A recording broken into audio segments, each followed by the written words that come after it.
All right, Carl, looks like we got a pretty good group going. So I say we get this thing started. Thanks again, everyone, for joining us this morning. My name is Kevin Ahrens. I am our Director of Business Development here at Smart Warehousing. Been with the company for 6 years, have really enjoyed my time watching this industry continue to grow and boom. And today I'm with our CEO and founder, Carl Wasinger, who will be running the webinar. But first, want to go through some quick housekeeping. During the webinar, please keep your microphones on mute. We will have a Q&A session at the end. So if you've got any questions, please feel free to submit through the chat and I'll see those and capture them and get them answered at the right time. Throughout the webinar, we'll have a few polls to engage with our attendees.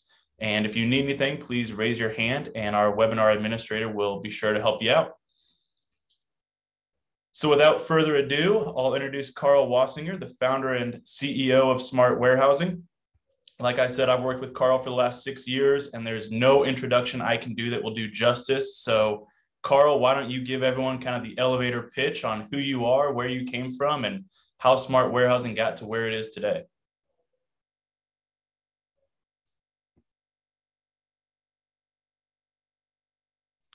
Carl, I think I still got you on mute.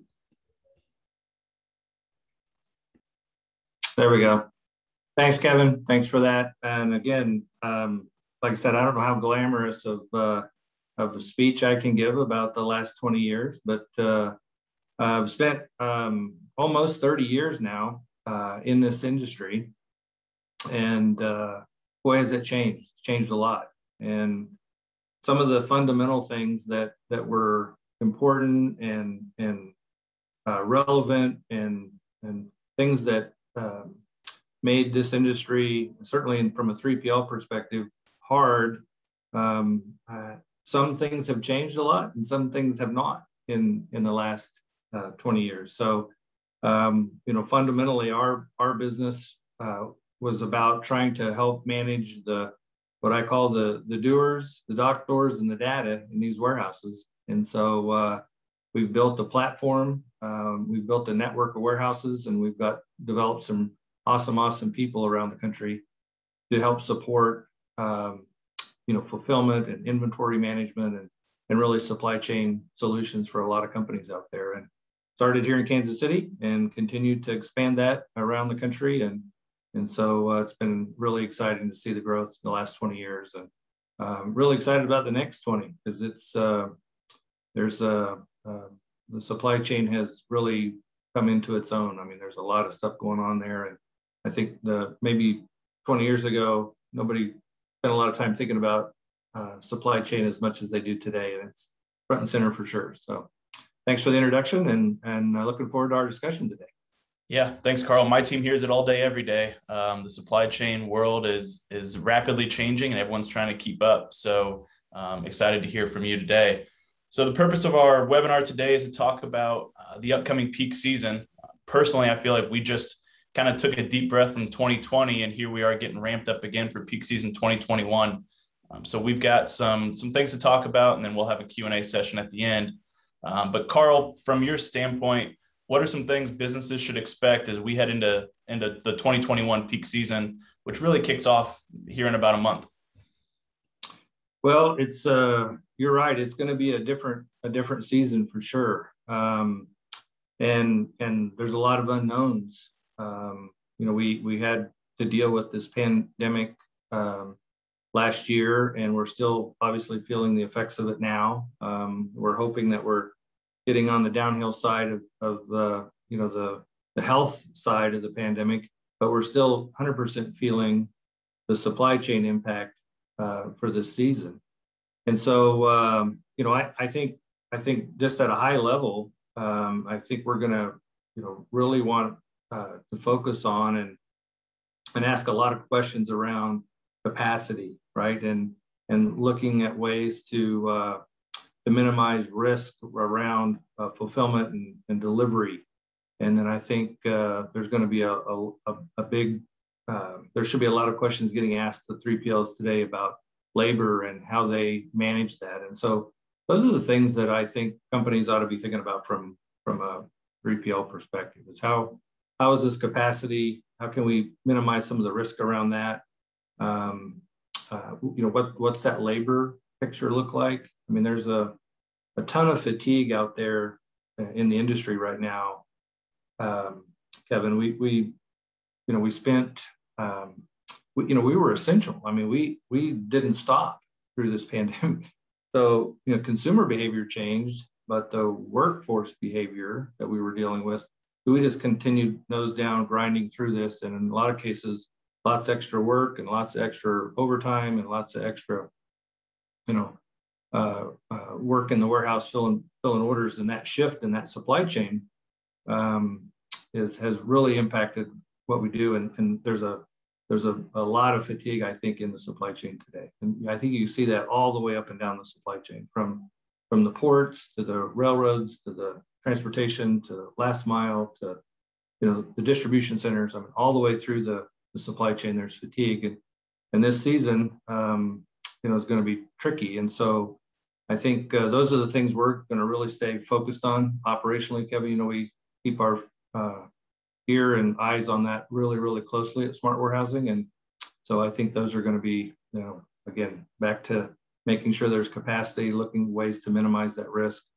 I think 3PLs are really going to have to ask a lot of questions and think about it a little differently than they used to. And otherwise, the peak season is going to be a capacity story, I think. So, yeah.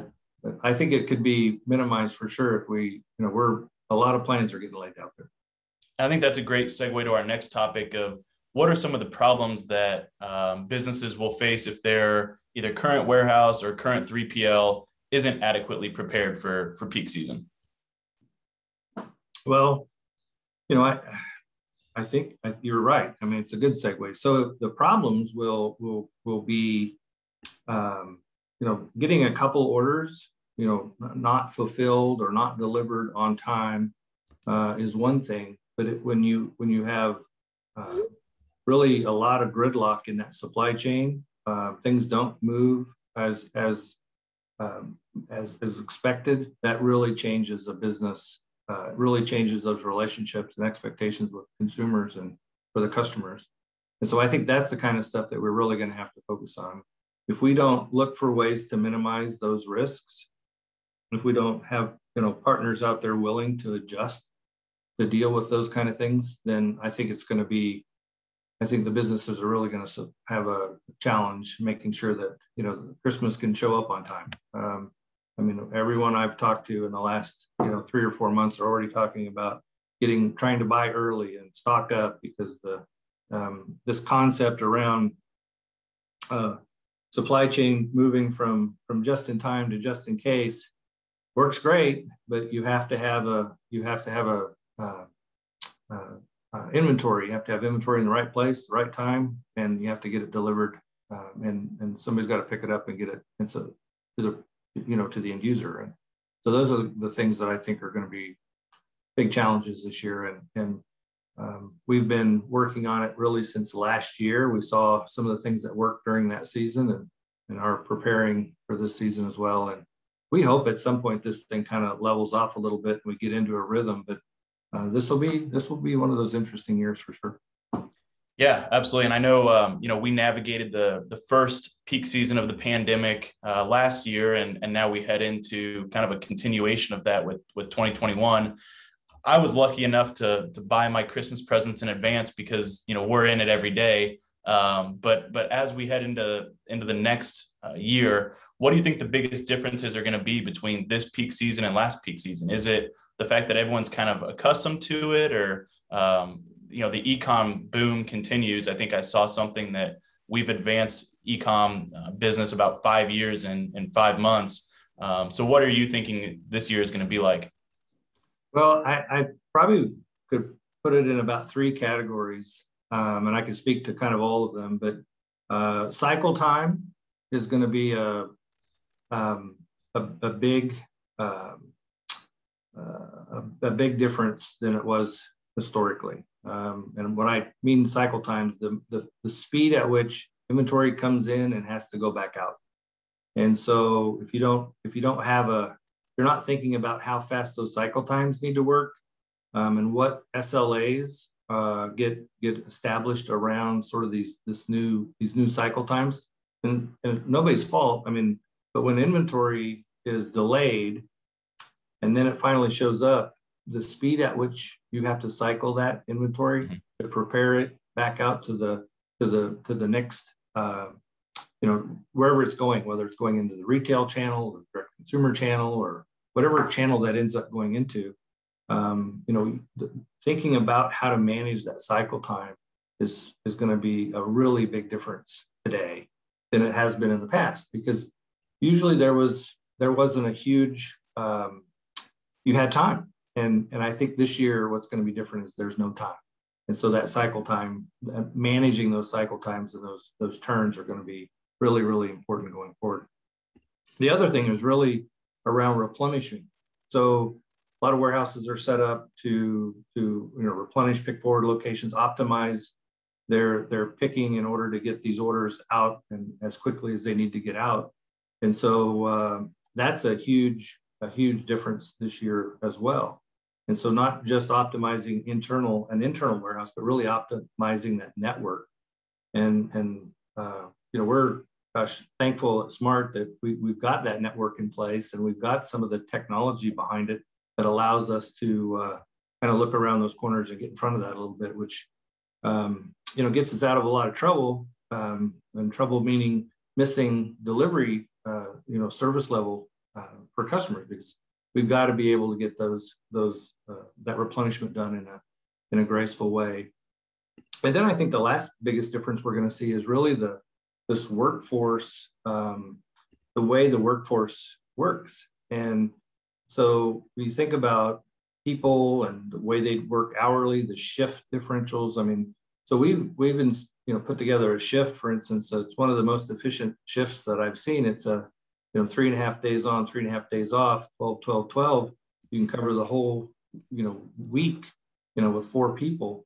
And it's super efficient, and everyone gets to split weekends. And so I think the traditional work week is going to be really, really different this year as well. I think the weekends, at least in supply chain, are sort of a thing of the past. I don't think they exist anymore, because we're going to need, everything's going to have to move really, really quick.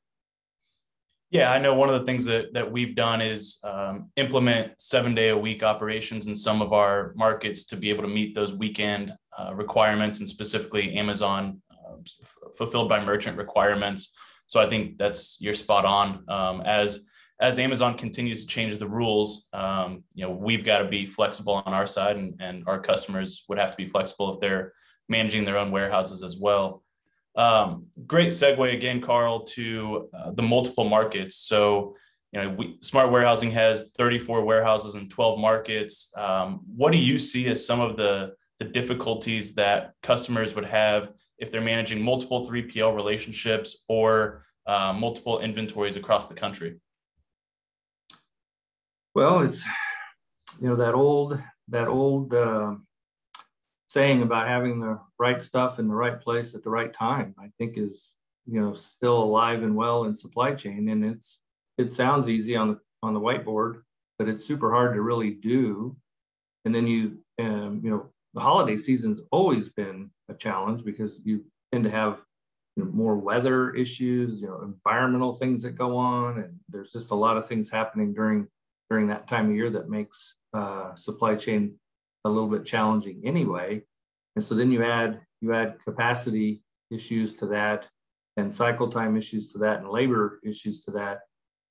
So I think that's going to continue to further, it's going to really put a strain, a struggle, a challenge to a lot of companies out there. So with Smart, with those locations that we have, and plugging into a platform that allows us to sort of, monitor, measure, we have some amazing tools that, exceptions, things that aren't on time, ways that we can communicate, and not just from an internal perspective, but being able to get that out into the client's hands so that they can make better business decisions is super important this year. And so minimizing the risk. So you may have spreading out your inventories. I think every company in America right now is doing this because I think they're all calling us, but they're putting inventory. The days of just having one little inventory somewhere and hoping, crossing your fingers that that's going to get delivered to everywhere it's supposed to on time. That's a big roll of the dice this year, and it was last year too, and may be in the future. When you think about business risk and you think about how to make sure you have enough, you may not be able to fill the order out of the location that you want to due to whatever capacity constraint or delay, or you can't get something where it needs to go on time. If you have an alternative, you can pull that out of a different warehouse. It might be a zone away or an extra zone away, but paying an extra zone charge to get something delivered won't put you out of business. But not having any orders leave the warehouse because that's the only inventory you have will. Right. Makes perfect sense. One of the things that we've got, kind of coming through the questions is, what advice do you have? What are some things going forward that businesses can do to be prepared and be successful as we're about a month away, 6 weeks away from D-Day? Well, I would recommend that these companies really go out and think about the three things I identified earlier. Let's talk about replenishment and cycle time kind of together. There's probably some established SLA out there right now, Kevin, that they've agreed to with their provider, right? How long it's going to take to get it received into the inventory, or when it's going to become available, or when they can start allocating orders against it. I would think they'd want to have some discussions today about what that cycle time looks like, or should they adjust, or should there be a new expectation around what that looks like? And is that provider, are they willing to think about how to change that or update that, or at least have conversations around how that's going to work? Because we know that everything is getting delayed and backed up, and there's bottlenecks in the ports, and so when you are lucky enough to see the product arrive, it's just already known that it's going to be, hey, I need that stuff to turn quickly, right?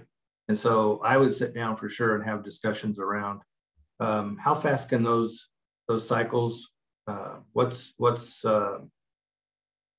acceptable, what's scalable. Do you have the systems and technology to do it? I mean, if you think about sometimes even the way that the technology is connected, right? It only updates every so many hours, or maybe every night, right? And so it might not just be a physical situation that needs to be adjusted. It might be a virtual situation that needs to be adjusted.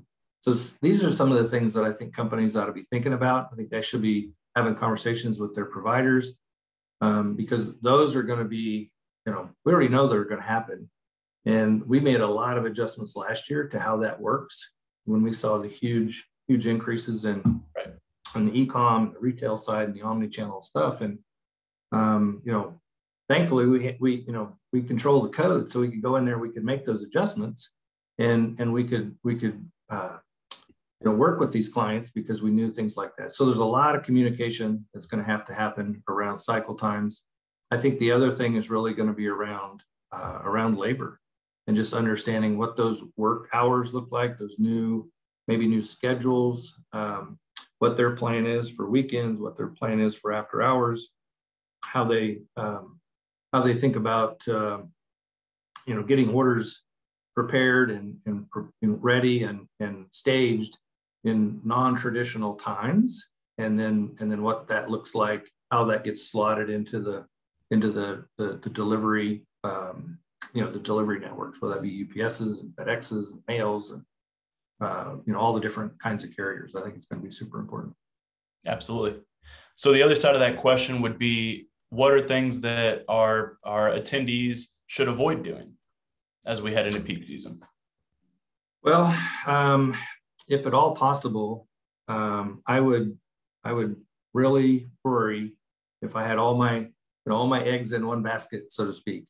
I think that's going to be a recipe for a lot of sleepless nights. Now, it may work out perfect and everything just goes off without a hitch, and but it might not. And if depending on what you're doing and what your business looks like, and we work with hundreds of businesses now, Kevin. I don't even know how many. But I think about the inventories and the tens of thousands of different items and SKUs and things that we're picking and packing and shipping and preparing. The risk today of having all your inventory in one location, I think, is probably greater than it's ever been. So I would really consider spreading out your inventories. And again, that may not be optimal from a cost perspective, but it also may not be avoidable to stay in business. I mean, otherwise you may end up having a bunch of inventory that's sitting there that you're, have to sell after Christmas because it just can't move anywhere. Makes sense. And then the other part, what I would, they should avoid, looking to we work a lot with clients to try to get data and information from them. I mean, and so that sometimes we get dismissed. That's like, well, we don't have that data available for you, or we can't give it to you. I think they should avoid thinking about their 3PL that way, because they should help them with that data. And I know lots of times they don't have the ability to take that data and analyze it and then come back with meaningful solutions or meaningful programs that are proactive and can kind of help them think about different ways of doing stuff. But that's a pretty normal for Smart, right? We do that all the time, and so it's that help us help you scenario, and we've been doing this a long time, and not that we do everything perfect, but we can also give you some great ideas, great recommendations, and I think great perspective on kind of what not to do, or at least how we can help. So be careful to think of a 3PL or a company like Smart as just a place to have a box and an order, and they're not really part of your solution. And avoid that, right? Avoid doing that, because they really are, more than ever, a big part of your business, bigger than you might realize. Right. Absolutely. Thanks, Carl, for that. I'm sure everyone appreciates the advice. What are some things that Smart Warehousing is doing ahead of peak season? I know you've got operations under your umbrella of management. What are some things that we're doing in the warehouse, either on the floor or with technology, to get ahead of peak season and to help our hundreds of customers that we support? So, gosh, it's almost like what we're not doing right now. But a lot of productivity enhancements are happening today. And I, there's this kind of balance between having the right technology, the right automation, and the right people, all working kind of in concert. And early on, I talked about, 20 years ago, some of the same things that are important today were important then. The people, the technology, the dock doors, or the buildings, the way they're organized. So we've spent a lot of time optimizing how we replenish, how we get that, how we can prepare and develop and get that order fulfilled quicker. Again, back to the cycle times. How can we get it into the warehouse quicker? So what data can we get ahead of time? How can we pre-plan that? How can we pre-arrange labor for that? So a lot of planning around how to take those cycle times, down to as minimized as possible, as minimal as possible, so that we can turn that inventory quicker and quicker and quicker. So that's really a three, it's a data issue. You've got to have the right kind of solutions around the information, how you collect it, how you get it, and then how do you prepare that out for your operational folks. to take advantage of. It's physical, right? So how do you make sure you have the right inventory in the right location based on velocity and based on turn? And again, this is where we love to work with our clients, get that information so that we can make better decisions. So, the last thing you want to do in a busy peak season is to put, the most popular item, up at the top of the warehouse ceiling. It takes forever to go get it. And so having the data, being able to take it, put it in the right place in the warehouse so that you can take those cycle times down. And then the last part is really the technology side or the automation side, and how we're putting some automation into these warehouses.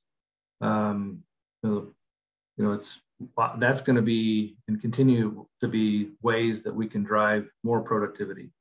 And I think those are going to be the three things that we're doing right now. That's going to be, I think, super helpful. We're already seeing the impact of some of the things that we've rolled out, scanners and different conveyors, and just putting the process and the layouts of the warehouses, and then leveraging that technology. I mean, we kind of do one of these, every day, that we have our own code and our own systems so that we can go in and do the things that we need to do to support the world that we're living in today, versus having to wait on an update software, or a new version or something.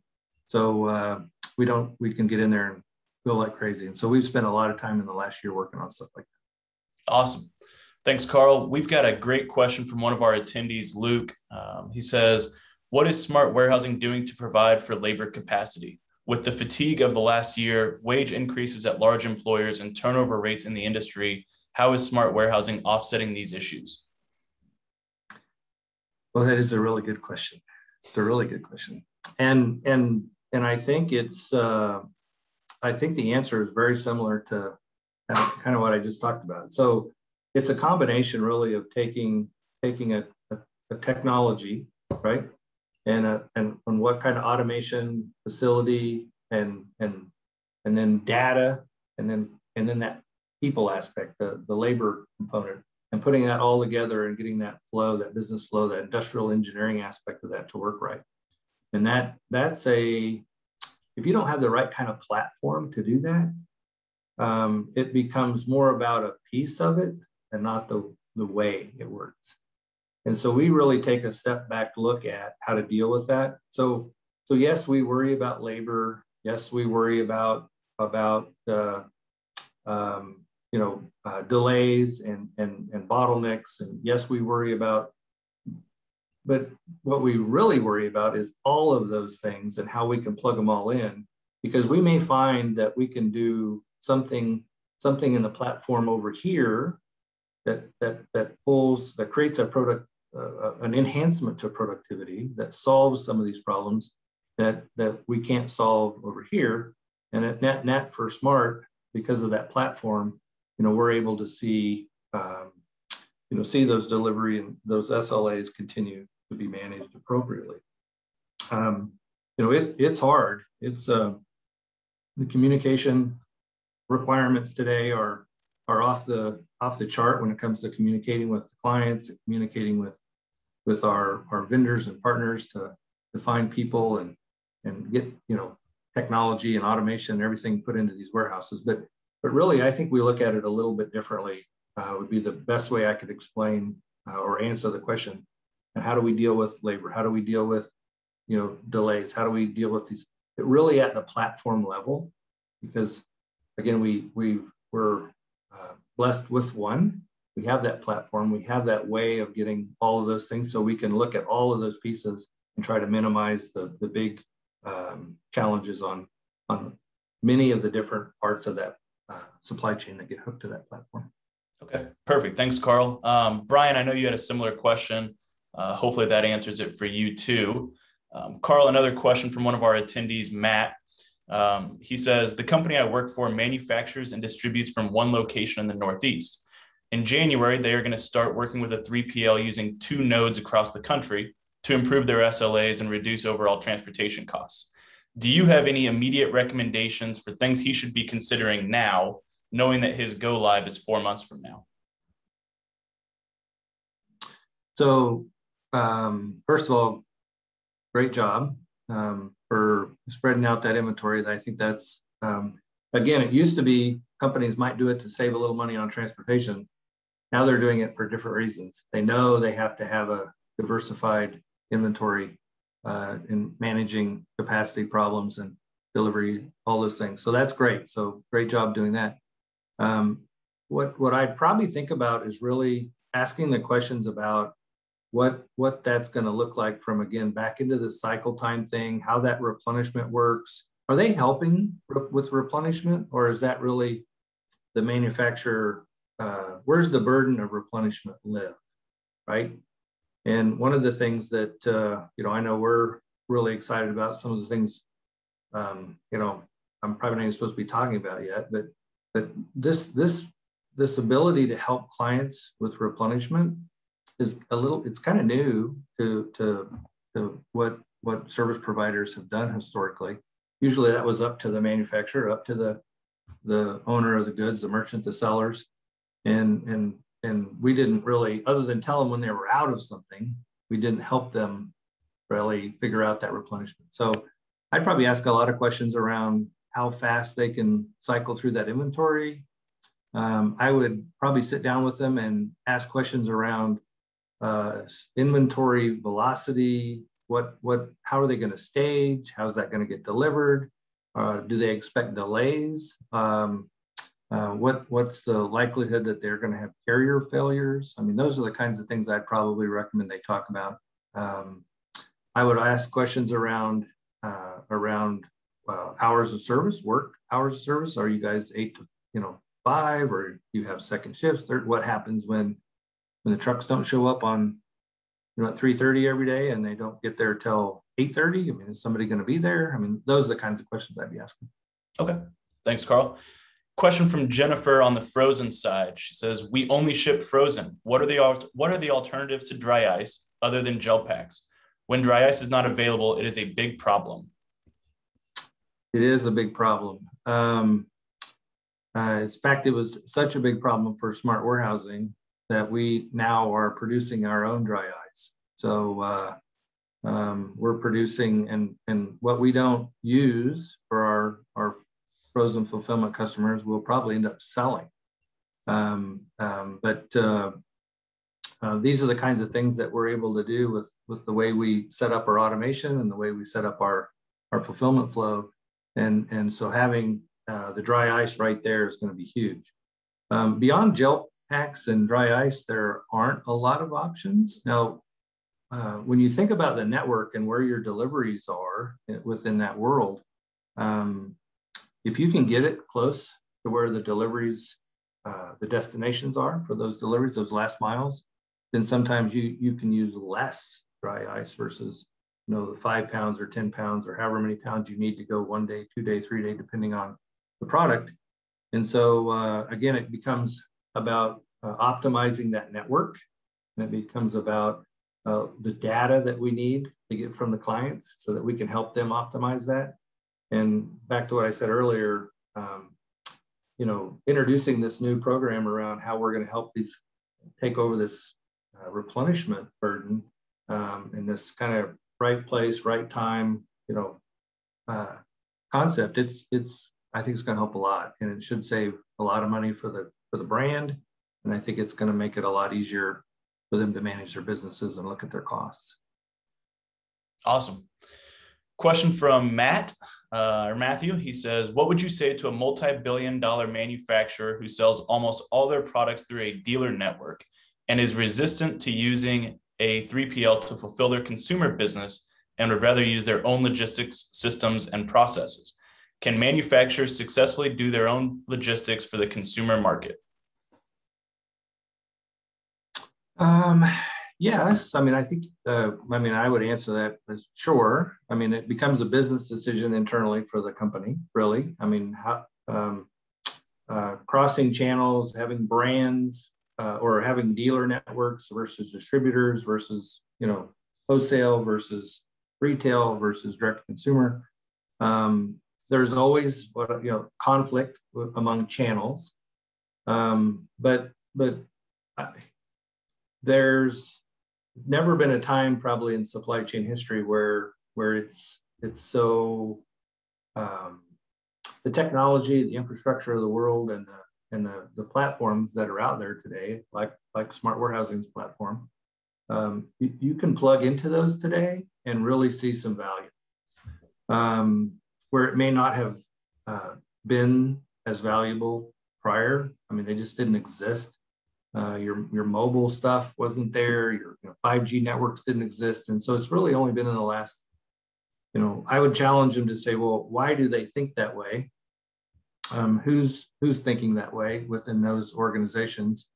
Because again, in the last 4 or 5 years, there's really been a shift in how supply chain is looked at, and the pandemic and the events of the last couple of years has really shown the behavioral change. And I would just caution them to not ignore that, and make sure they're thinking about it from what's in the best interest of the consumer versus maybe the dealer or maybe a distributor or maybe a retailer, and just think about it from how best to create a relationship between the brand and their end user. And the supply chain may go down all of those paths, but I don't think you should avoid one or the other. And I like all the channels.